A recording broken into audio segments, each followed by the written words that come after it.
Hello and welcome to True Crime Rocket Science, the most authentic voice in true crime. In this episode, I'm going to take some of your best questions, and obviously in a lot of the YouTube videos, the comments are disabled, so I don't get a chance to get as many questions of yours answered as I normally would. But based on the live that I did yesterday, and thank you to everyone who participated and contributed, there were quite a few questions that came up, certainly in the comments. And so in this episode, I'm going to be dealing with, let's say, a small handful, say 3 or 4 of your best questions. Before we get to that, if you haven't subscribed to the channel, please do. Like, share, leave a comment, and let's get started. So the first question that I want to look into is from Valerie Mooney, right?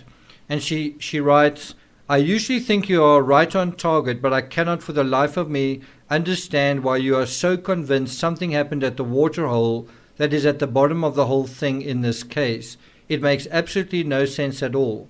What is the motive to hide an accident swimming? If she was injured or even no longer alive, why would they not call 911 or take her to the hospital?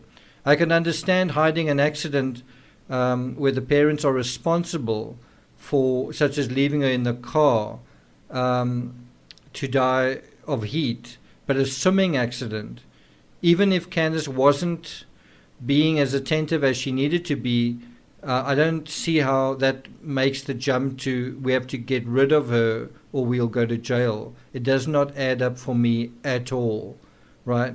So it's quite an interesting question because I think it also applies in the John Benet Ramsey case, where I also think there was an accident, and also in the Madeleine McCann case, where I think there was an accident as well. And it's possible that that's the case as well in the Nora Corrin case. So the question is, if it's an accident, why wouldn't you call the authorities, right? Well, there's a difference between an accident where you sort of have people doing something in a sort of innocent way, and then an accident sort of happens randomly, right? So in a case like that, you can imagine people calling the authorities. But that is totally different from a situation where you're repeatedly doing something, or something repeatedly happens. And I'm talking, when I say that, I'm referring to something repeatedly happening in the Ramsey case, something repeatedly happening in the McCann case, and something repeatedly happening in this case. And then an accident happens. And an accident happening in those circumstances isn't an accident. I'm not saying it's intentional, but it's certainly not innocent. It's something that you could conceivably expect to have happened. So I think you've got to draw the line between saying an accident that happened, meaning nothing intentional was done to the child in this case, but what was the other person doing that may not have been necessarily innocent at the time the quote-unquote accident happened, meaning, in this case, at the swimming hole, was there intoxication? Was there something else, that possibly even worse than that? Was there both? And if that was the case, then one or both of these individuals would have a case to answer for. And it could also be other skeletons in the closet that they wouldn't want dealt with. But I hope that sort of addresses your question. And I think it may also even be relevant in the Casey Anthony case. So the same kind of question came up from Rarity. She said, I don't understand the cover-up for an accident unless the fear of signs of, and she writes, SA was involved. I think that's quite interesting, but I think you may need to maybe think about that a bit further than you are. It's basically the same question as from Valerie.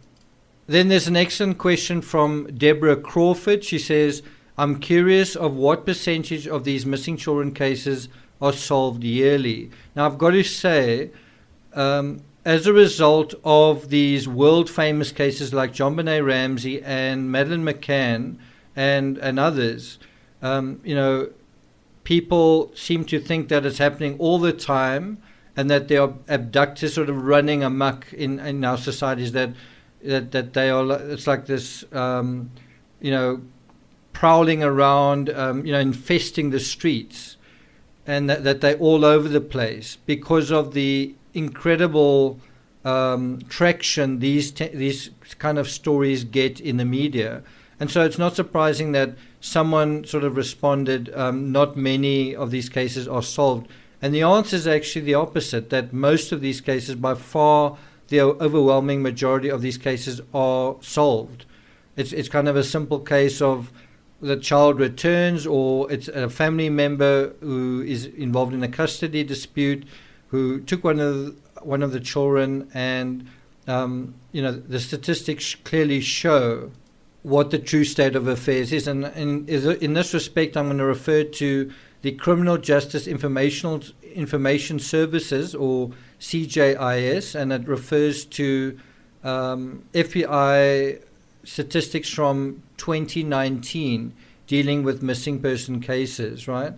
And obviously this includes children, but it's basically just in general. The FBI's National Crime Information Center, NCIC, recently released its unidentified person statistics.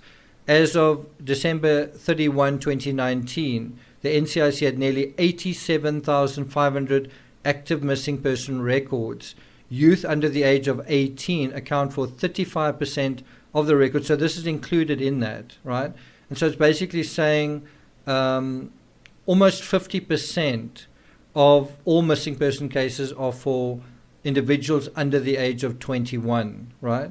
So to be specific, 44% of missing person records are people under 21. Missing person records, this is quoting from the CJIS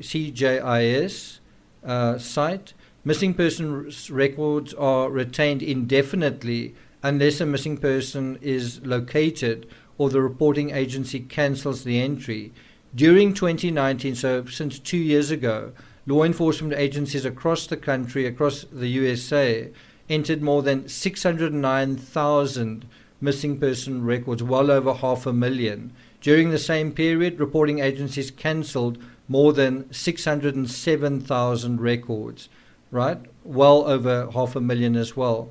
So what that shows you is that there were only, of those 609,000 missing persons records, only about 2,000 remained unsolved. It sounds like a lot, but based on the actual reports, it's a fraction, it's a tiny fraction. And so that is also what makes the Summer Wells case idiosyncratic, abnormal, strange, weird, suspicious, unusual.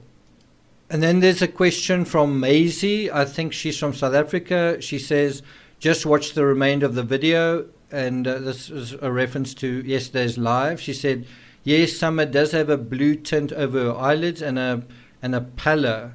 She said, I believe she's no longer alive in the photo. She's a registered nurse, and she says, I recognize this look, right? And then someone else, Caitlin Green, said, that's what I'm thinking too. I've been a nurse for over 40 years, and I've seen this sort of thing often. And then Maisie responded, again, just saying, we see this often, usually in hospital settings. So I hope I've addressed some of your most important concerns. Those who've asked questions here, I hope I've answered them adequately. If I haven't, let me know, and I'll kind of take the explanations a little bit further and in more depth. Thank you for listening. I do want to alert those of you who are here who are interested in the Chris Watts case. I am covering the events from 3 years ago today on Patreon. I am providing some of the details from the phone data review. You can also find details of that in the community section, where I upload notifications. So you can get a link there to the latest 3 years ago today episode, as well as a link to the extended version on Patreon. So thank you for listening. Have a great weekend, and I'll see you guys next time.